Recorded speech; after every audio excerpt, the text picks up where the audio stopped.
Olá, meu nome é Solange Gomes, sou psicóloga clínica, psicodramatista, neuropsicóloga e mestre em psicologia positiva. Trabalho atualmente como facilitadora sistêmica e professora. Meu encontro com as constelações se deu há mais de 10 anos quando conheci Décio e Wilma, e foi muito impactante. Hoje, Décio e Wilma, além de mestres, são parceiros com o IDESI aqui no sul da Flórida. Eu agradeço o convite e eu congratulo o IDESE pela feliz iniciativa desse evento. É uma honra estar com vocês no primeiro congresso online de constelações. Hoje vou compartilhar um pouco sobre como a abordagem sistêmica nos ajuda a lidar com clientes que trazem como queixa principal a depressão, um sintoma tão presente e tão comum para aqueles que lidam com saúde. Nós vivemos em uma teia sistêmica, somos dependentes e interdependentes uns dos outros. E isso ficou claro, indubitável. O coronavírus nos trouxe a oportunidade de percebermos que podemos fazer diferente, que o que conta é o vínculo, o que conta é a relação, ainda que seja online. E a vida se constitui através dos vínculos, certo? A reconstrução do país, do mundo, é responsabilidade nossa. A gente assumindo essa responsabilidade ou não. A nossa vida se constitui através de vínculos, de relações. E assumir isso e se empenhar conscientemente para promover ações que levem luz, que levem facilidade, que levem ao religar do homem consigo, com seu sistema de origem, com o mundo de forma mais saudável, é uma grande oportunidade para a gente nesse momento.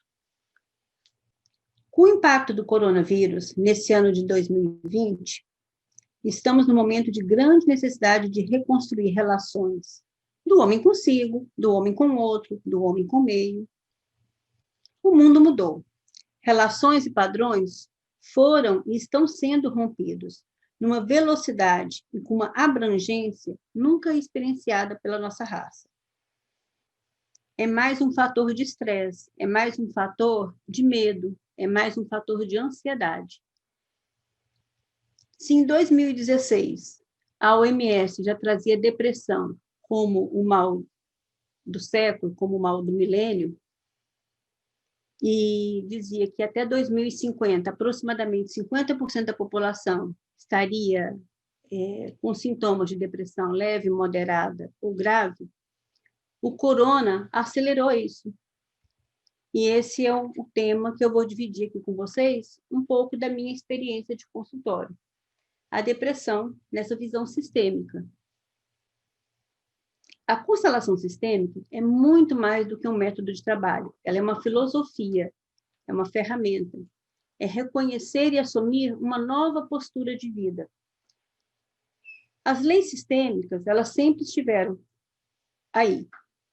Mas a gente reconhecer que elas existem, a respeitar e aprender a lidar, traz muita saúde, traz muita potência, traz muita condição de relacionamento. Reconhecer e assumir uma nova postura de vida. Por que reconhecer e assumir? Porque as leis sistêmicas, um padrão correto de comportamento, o que eu quero dizer com correto? É um padrão que nos faz fluir melhor, fluir por mais, fluir com mais leveza. Reconhecer porque elas sempre estiveram aí.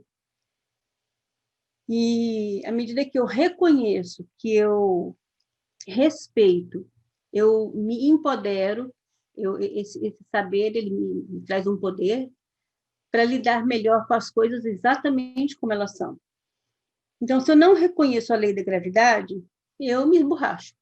Eu vou pular da janelinha com uma capa de, sei lá, de toalha de mesa, como se fosse a capa do super-homem, e me esborracho. Se eu reconheço que ela existe, eu consigo, a partir desse reconhecimento, fazer ponte pêncil, fazer aviões, fazer desafiar a lei, mas com um respeito, com um engajamento, com uma aceitação.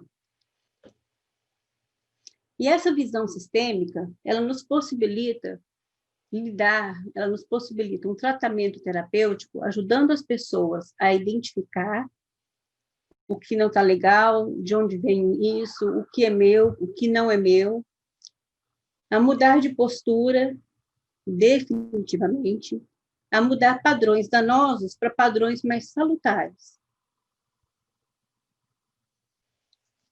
Então, vamos falar um pouco do setting terapêutico.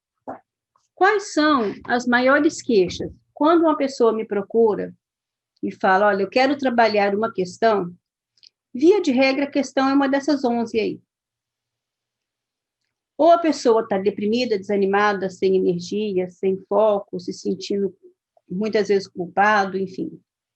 Ou a pessoa está com ansiedade, ou a pessoa sofre de desordem alimentar, raiva descabida, síndrome de pânico, fobias múltiplas, adição, vício, doenças físicas, infertilidade. E infertilidade aqui é aquela que a pessoa vai ao médico, ele faz todos os exames e não tem nada que impeça a chegada da criança. Mas essa criança não chega. Desordens do campo afetivo. É muito comum mocinhas e rapazes chegar e falar assim, olha, eu tenho o dedo podre, eu quero casar, eu quero encontrar alguém, eu quero fazer uma família, eu quero ter um filho dentro de uma família. Mas eu não consigo, eu não sei por que isso não acontece. E são pessoas, na grande maioria das vezes, jovens, saudáveis, que fazem dinheiro, bonitas, mas tem alguma coisa que não vai. Também, há pessoas que chegam e falam, olha, minha filha é uma pessoa normal. Tem seus defeitos, tem suas questões, mas eu não sei porque eu olho para ela e sinto raiva. Desde bebê que eu sinto raiva, que eu tenho menos paciência, que eu acho mais complicado lidar com ela. Que não é uma questão de o que o outro realmente faz, tem um algo mais ali naquele campo. E também desordem financeira. São pessoas que chegam, muitas vezes falam, olha, eu trabalho muito, faço um bom dinheiro e eu não desenvolvo na vida.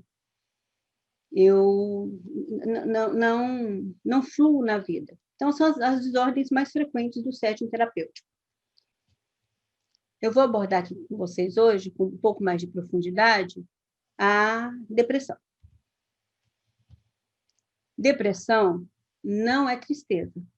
Depressão não é luto. A depressão, frequentemente, ela é um sintoma que denuncia um padrão que eu relaciono com a vida, que é o resultado de uma forma de eu me relacionar com o mundo. Ela é resultado de profundo desgaste de quem tenta fazer para além do seu limite, físico, emocional ou intelectual. O que a gente percebe na depressão? Que ela é uma ausência da função mãe. Quem tem a função mãe bem estabelecida, ele entristece, ele enlutece, e ele até pode dar uma deprimida, mas ele sai da depressão. E essa pessoa frequentemente não deprime.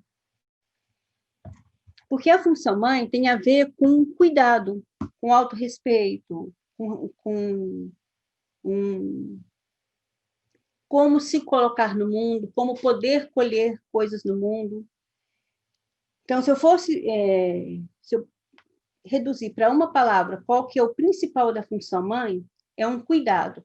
E quem cuida enxerga, quem cuida respeita, quem cuida limita, quem cuida, cuida. Quem cuida, trata bem. Então, a tristeza, ela é aquilo que a gente sente quando eu tenho uma decepção. Eu esperava tirar nota 10, o professor, por causa de uma vírgula que eu errei, me deu 9,8, e eu fico triste com aquele resultado. E a tristeza passa. A tristeza também ela tem que ser diretamente proporcional ao fato que aconteceu. Então, tem gente que se tirar um 9,8 vai ficar muito feliz.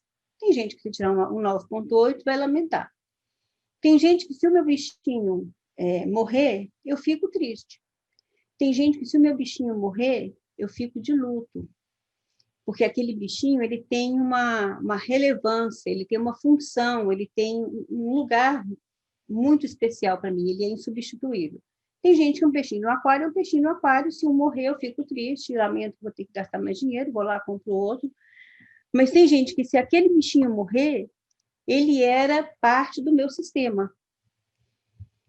Então, no luto, eu tenho um sistema, eu tenho um mundo que ele é presumido. É um mundo que eu sei como é que ele funciona, o que eu presumo como é que ele funciona. Aonde os componentes daquele mundo, eles têm funções. O policial, a escola, a mãe, o bichinho. Mas é um mundo muito particular. Não é qualquer bichinho que tem uma função no meu mundo presumido.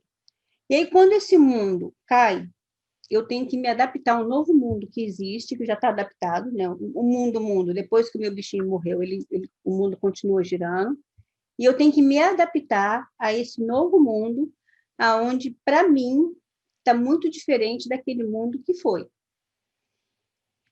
Então, eu perco o meu marido.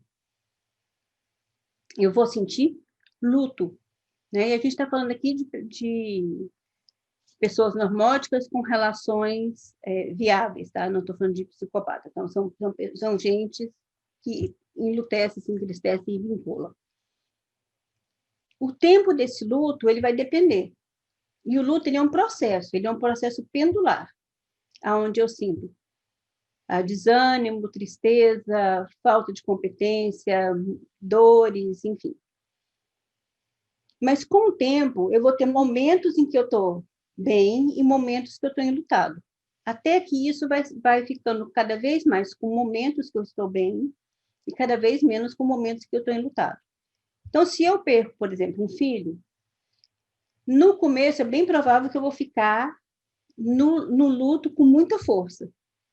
Mas daí, 20 anos, provavelmente eu vou entrar no luto quando alguma coisa me lembrar aquele filho. O luto ainda está ali, o luto geralmente ele vai só diminuindo, até que eu quase não percebo ele, ou até que eu percebo ele com pouca frequência. Depende da importância do objeto perdido. Então, no exemplo que eu estou dando para vocês, eu perdi um filho. 20 anos depois, esse filho morreu com 10 anos, caiu na piscina e ele tinha um grupo de amigos. Eu vou ficar muito enlutada, muito triste, quando, por exemplo, um dos amiguinhos manda um convite de formatura. Eu fico feliz pelo amigo e fico triste porque o meu filho também está formando naquele momento. Eu sou convidada para o casamento de um deles. É um outro marco que eu sei que, se o meu filho estivesse vivo, provavelmente agora eu também estaria participando do casamento dele. Então, isso é luto. A depressão, ela pode ser filha do luto. Eu entro num processo de luto que é desgastante e aí eu caio numa depressão. Mas depressão é uma coisa, luto é outra, tristeza é outra muito diferente. Então, a depressão ela vai provocar um rebaixamento da função cognitiva do cérebro. Ela causa na gente um declínio das nossas funções. Ela é depressora do nosso sistema imune. Seja uma imunidade física, então, um deprimido, ele tem mais acometimentos físicos, desde uma herpes até doenças mais graves. Mental, então, eu me protejo menos de pensamentos ruins, eu me protejo menos de lembranças ruins. Então, a pessoa deprimida, ela tem o pensamento dela também é um pensamento com rebaixamento de proteção. Então, vai cair a criatividade, vai cair a atenção, vai cair... Se eu estou com pouca atenção, a memória também fica rebaixada. A autoestima, a tolerância, ela leva a um aumento da nossa agressividade. Tanto a heteroagressividade, quanto a autoagressividade. Algumas pessoas têm uma agressividade mais voltada para fora, outras pessoas mais voltadas para dentro. Então, se uma pessoa que está num quadro mais aberto de depressão se vê numa situação de conflito, ele pode partir para cima do outro, ou ele pode se recolher e depois ficar se auto-chicoteando. E ela leva também a um aumento no sentimento de culpa, remorso e arrependimento. É muito comum a pessoa deprimida sentir culpa de coisas que normalmente ele acharia bobo. Então, tem um filho assistindo televisão. Ele fala, desliga a televisão, vai para o banheiro. Aí a criança passa com a carinha triste, porque o desenho faltava 5 minutos para terminar. Um desenho que passa recorrente, está na Netflix, ele pode olhar de outra hora. Na pessoa que está no padrão de deprimido, ele vai sentir um remorso, uma culpa, fica meio arrependido, remoendo aquele fato, que é um fato que na maioria das pessoas que está íntegra, que está inteira, que está bem equilibrada, não esbarraria nesse tipo de sentimento. E aí, a agressividade aqui ela é aumentada como decorrência desse rebaixamento de recursos de comportamento, de recursos de cognição. Então, como eu tenho menos recurso para lidar com o que está acontecendo, eu parto mais para cima. Tem dois grandes afluentes da depressão. Um é o rio desgaste. Ele vai trabalhar mais com esse tipo de depressão, quando instalada, se precisa de já está num ponto em que a gente encaminha também para um colega psiquiatra, ali a busca de remédio para reequilibrar, para ajudar a pessoa a se reequilibrar, seria para trabalhar com a noradrenalina, que ela nos dá propulsão, ou com a serotonina, que nos dá vontade. Seja aumentando, por exemplo, o nível de serotonina, seja diminuindo a recaptação da serotonina, né? A serotonina ficar mais tempo ali no organismo para poder ser usada. Então, o que a noradrenalina faz? Ela nos dá a propulsão. Eu quero e eu faço. Então, esse deprimido, ele é mais fácil da família, por exemplo, identificar que ele está deprimido. É aquela pessoa que fala, nossa, eu queria tanto isso, eu queria tanto... Ele até tem volação, ele até tem vontade. O que ele é como se ele tivesse sem bateria, como se a pilha dele tivesse meio acabada. O da serotonina já é essa depressão mais disfarçada. A gente leva um tempo maior para perceber que a pessoa com a depressão por baixo de serotonina está deprimida. Até a própria pessoa demora mais. Porque é aquela pessoa que ela não tem muita vontade, mas ela tem a capacidade de ação. Então, é uma pessoa que o que ela tem obrigação de fazer, ela faz. Então, ela levanta, ela vai para a escola, ela faz a tarefa, ela faz a prova, ela lava a louça do almoço, ela vai no aniversário da sogra, sorri, dá presente, escolhe presente, mas ela não tem muita vontade, ela não tem muito sonho, ela não tem muito encanto, as coisas não têm significado para ela. Um outro rio, né, que desemboca no grande rio da depressão, um outro afluente, é a ocitocina, que é o hormônio do vínculo. Essa é uma depressão avessa à medicação. A ocitocina, ela é aquele neurotransmissor, ela também é hormônio, mas aqui a gente está falando dela enquanto função de neurotransmissor. Que quando eu tenho pouco, eu não me vinculo à minha cria. Então, quando a ratinha não tem ocitocina, ela pare os ratinhos e pisa nele, deixa para lá, lambe e acha gostoso, pode comer. Se a gente vai elevando essa ocitocina, ela passa a ter um bom vínculo e vai sentir no mundo como um ameaçador. Qualquer coisa pode incomodar os meus filhotes. Então, se eu tenho um cachorro que está com um nível bom de ocitocina, ele vai cuidar dos filhotes e vai se incomodar se seres humanos chegarem perto. A menos que seja um ser humano, que ela tem um vínculo muito bom, que ela já considera como parte da família. Então, se o dono chega perto, ela deixa mexer nos cachorrinhos. Se o vizinho ou um estranho chega perto, ela não deixa, ela rosna, ela morde. Se eu aumento mais ainda esse nível de ocitocina, ver o mundo como algo que pode ameaçar aquilo que me é muito querido, vai se ampliando. E aí eu passo a ser meio que predador do meio ambiente. Como é que isso funciona em nós, seres humanos? A crítica, esse olhar negativo, esse olhar de julgamento, ele nos ajuda a ir fazendo uma retroalimentação nesse mecanismo de olhar para o mundo e ver defeito, olhar para o mundo e achar que não devia ser muito assim.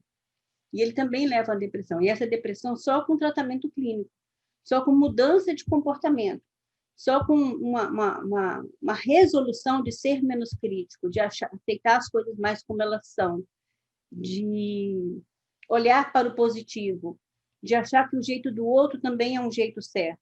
Esse respeito que o de lá pode ser bacana, ainda que diferente, pode ser legal. A depressão, filhote do desgaste, a depressão que é o famoso estresse, ela denuncia para nós que a pessoa tem dificuldade nos limites, dificuldade em hierarquizar, em escolher, em poder falar no que é que eu posso colocar energia, no que é que vale a pena para mim, até onde que vale a pena isso aqui que eu estou fazendo. Então, vamos imaginar uma família muito ideal. Então, a mãe chega e fala assim, olha, você já estudou muito, para com os livros e vai sair com seus amigos. Ela vai dando limite, ela nos ajuda, ela é um elo auxiliar, ela é aquela voz que vai nos ajudando a entender o que eu realmente preciso e até que ponto que eu posso me doar alguma coisa. Que eu sou mais importante do que o resultado. Então, se eu tenho um filho que está estudando muito, muito, muito, e eu percebo que aquilo não está saudável para ele, eu vou chegar para ele e falar, meu filho, tem muitos concursos, tem muitas provas. Se esse aí não der certo, ok, você tenta outro, mas você precisa olhar primeiro para a sua saúde. Então, esse limite, essa hierarquia, aonde quem é que deve vir primeiro, eu aprendo também quando eu aprendo a respeitar o meu locus nascente, a minha matriz de identidade, os meus pais, a minha família. Então, eu vou conseguir hierarquizar, inclusive no mundo de hoje, o quanto da minha saúde vale a pena sacrificar em função de uma X coisa. Então, se eu tenho isso bem estabelecido, eu vou conseguir fazer as coisas com mais leveza. Eu vou conseguir fazer o que dá para ser feito com o que tem para hoje, inclusive a minha capacidade, inclusive a minha potência. Não estou querendo dizer aqui de forma nenhuma que a gente que com essa, e é óbvio que aqui eu não estou querendo dizer de forma nenhuma, que a gente vai fazer uma ode a... E eu não estou querendo dizer de forma nenhuma que é um treino de procrastinação. Não, é fazer o que deve ser feito, quando tem que ser feito, da melhor forma possível, mas da melhor forma possível para ambas as partes. É amar o outro como eu amo a mim mesmo, é me amar também. Então, quando eu estou com essa função mãe bem estabelecida, eu aprendo também a me amar. Eu aprendo a... Um outro ponto que faz com que a gente se desgaste muito é o bom e velho emaranhamento, que é quando eu vou fazer coisas que é do outro. Eu ultrapasso o meu limite de atuação. Aí eu gosto muito dessa fotinha aí, porque geralmente quem olha fala, nossa, que bonitinha, a menina foi lá tentar carregar a cruz, acho que você não viu que era uma estátua. E a gente faz isso muito na vida. Às vezes porque se essa garotinha ficar fazendo isso aí muito tempo, ela vai machucar a mão, ela vai machucar as costas, ela vai chegar à noite com dor no pescoço, no ombro. Não é bonitinho, não. Nem ela viu realmente se aquilo é uma ação necessária, nem vai fazer diferença, e nem ela vai dar conta de fazer aquilo que é do outro. Então, essa cena que a gente olha e fala, nossa, quanta empatia legal, né? Neurônio espelho é muito legal e é muito bacana, e é muito legal e é muito bacana, mas eu tenho que ter princípio de realidade. Quem sou eu? Quem é o outro? O que realmente eu posso fazer? Porque quando a gente emaranha, além de muitas vezes a gente ir fazer algo que o outro não está pedindo, não precisa, às vezes eu tiro a oportunidade do outro de aprender o que ele precisa aprender. É como se eu fosse lá no meu filho de 2 anos de idade, ou lá no meu filho que está na 2ª série, e quisesse fazer a tarefa para ele, porque eu acho que está muito sofrido para ele fazer a tarefa. Então, eu não vou ajudar ele a aprender o que ele tem que aprender, passar de ano e chegar com competência no 3º ano. Então, essa ajuda, e às vezes, porque ajuda às vezes pode ser fácil para a gente, nem sempre a ajuda que a gente está dando para a gente é difícil, mas é aniquiladora do desenvolvimento do outro. Então, tanto dificuldade de limite, que está muito vinculado à questão da hierarquia, quanto o emaranhamento, não são producentes. E na visão sistêmica, a gente trabalha isso muito. O que é da minha conta, o quanto que eu posso fazer, e eu posso fazer. Então, de forma nenhuma, é não ser empático, não colaborar, não fazer pelo outro. Mas é fazer funcionalmente, é fazer de uma forma que faça diferença e que eu não cubra um santo tirando a roupa do outro. Então, excesso de demanda, desgaste físico, psíquico e emocional vai levar, é a trilha da depressão. Então, como é que eu vou reconhecer isso? Via de regra, a depressão, os sinais de desgaste que vai levar a depressão, que para mim é um sintoma, ele aparece quando tem excesso de demanda e eu faço daquele jeito, mesmo achando que é injusto, e engulo a raiva. Porque a raiva da pessoa que não é mimada, ela sempre denuncia para a gente que alguma injustiça está acontecendo. A raiva está para a nossa psique, assim como a dor está para o nosso físico. Então, eu sinto raiva, mas eu engulo. Eu sinto medo, mas eu vou em frente. Eu percebo que eu estou com dor tensional, bruxismo, dor de cabeça, queda de cabelo, mas eu trinco o dente e continuo. E aí eu chego no próximo estágio, que o corpo já quer dar uma anestesiada. Então, a pessoa tem vontade de beber, começa a ter uma depressãozinha, né, uma distimia, apresentar um cansaço um pouco crônico, déficit de memória, déficit de atenção, transtorno opositor desafiador, que é um jeito de colocar raiva quando eu fico muito argumentadora, quando eu fico muito confrontador, né? Hiperatividade também, especialmente nas crianças, a hiperatividade ela é um sintoma de depressão, porque a criança ela não fica parada ouvindo uma música, olhando para o canto, com vontade de ir para o rio, ficar sozinho pescando. A criança é como se ela estivesse tentando fugir da ruinzeira. Nem toda hiperatividade é sinal de depressão, mas pode ser. Baixa de libido, distúrbio de sono e de apetite. A depressão, ela já aparece mais forte no próximo nível. Eu também não faço nada, trinco o dente, vou em frente, faço no automático, aí já aparece a depressão propriamente dita, com todos esses sintomas mais agravados, ou parte deles. E é importante a gente saber que os sintomas de um nível, eles estão presentes nos outros níveis também. Já aparece bulimia, já aparece anorexia, fibromialgia, drogadição, que também tem a ver com eu querer dar uma anestesiada, eu querer meio que sair da realidade. Na drogadição também a gente começa a pensar como é que está a função pai para essa pessoa, como é que está o ligar dele com a função pai. E se a gente também não cuida nesse momento, pode migrar para um quadro mais grave, que é a melancolia, que é o pânico ou a depressão maior. Via de regra, o cliente que chega com queixa de depressão, apresentando parte desses sinais ou esses sintomas, quem vai chegar é uma pessoa muito forte, é um leão. Porque o deprimido ele é aquele que carrega, lembra aqui atrás? Que ele carrega a cruz dele e do outro. Que ele não consegue pôr muito limite no que ele faz em função da demanda do mundo. Ele é um bom cidadão, ele é um bom filho. Via de regra, ele é o pilar. É aquele que pessoas ligam para desabafar, ele é muito responsável. Então, a gente tem que ter muito carinho, muito cuidado, porque é uma pessoa que está muito cansada e muito sensível. Então, da gente colocar as coisas, falar as coisas, mostrar as coisas com muito respeito. Agora eu vou falar com vocês um pouco sobre o outro afluente do padrão da depressão, que é a pessoa que tem um scanner de problemas e defeitos bem alto, que é a crítica e o julgamento.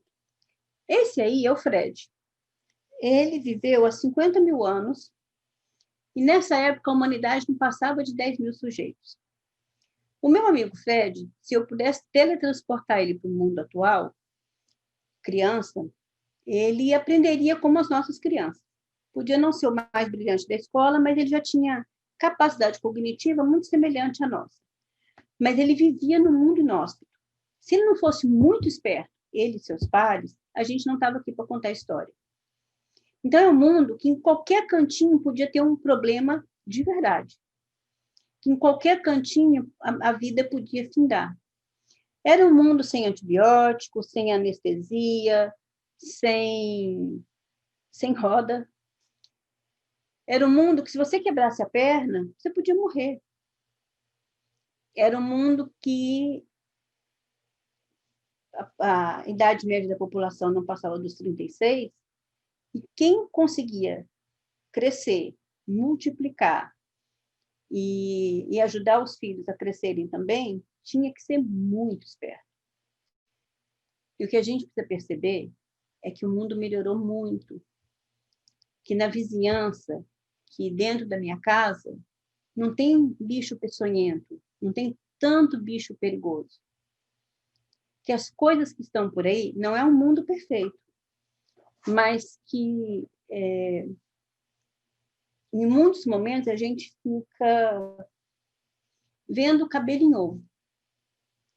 Então, que nós podemos e devemos até em função a um profundo sentimento de gratidão pelo meu amigo Fred e seus contemporâneos, a aproveitar que, geração por geração, o ser humano, do jeito dele, da forma dele, do como pôde, foi deixando o mundo cada vez mais fácil de ser vivido.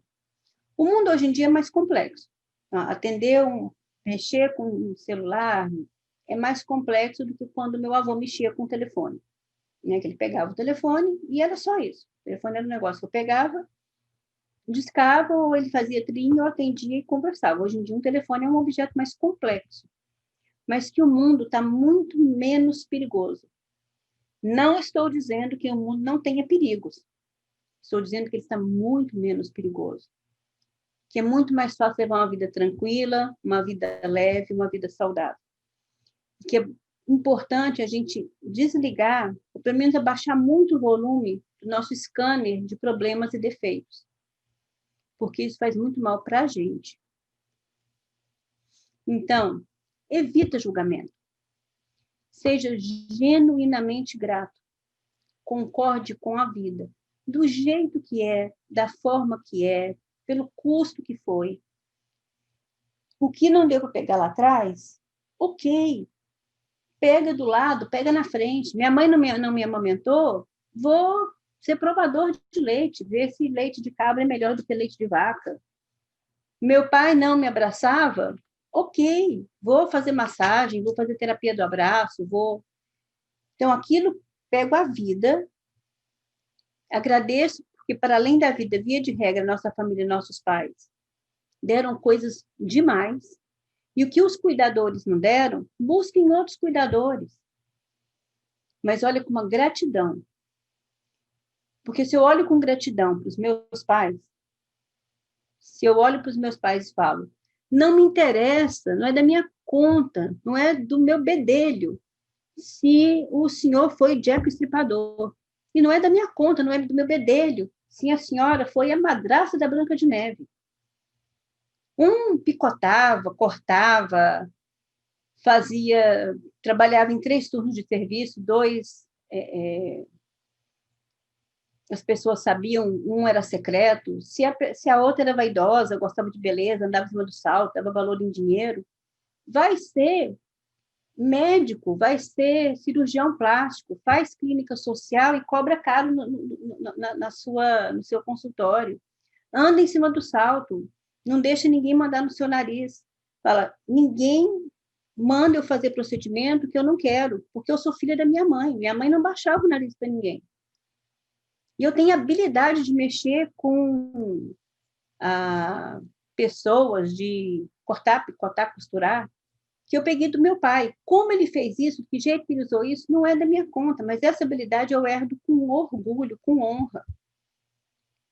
Não dá para dormir na casa de papai. Meu pai, ele foi constituído dentro de um homem que tem questões muito complicadas.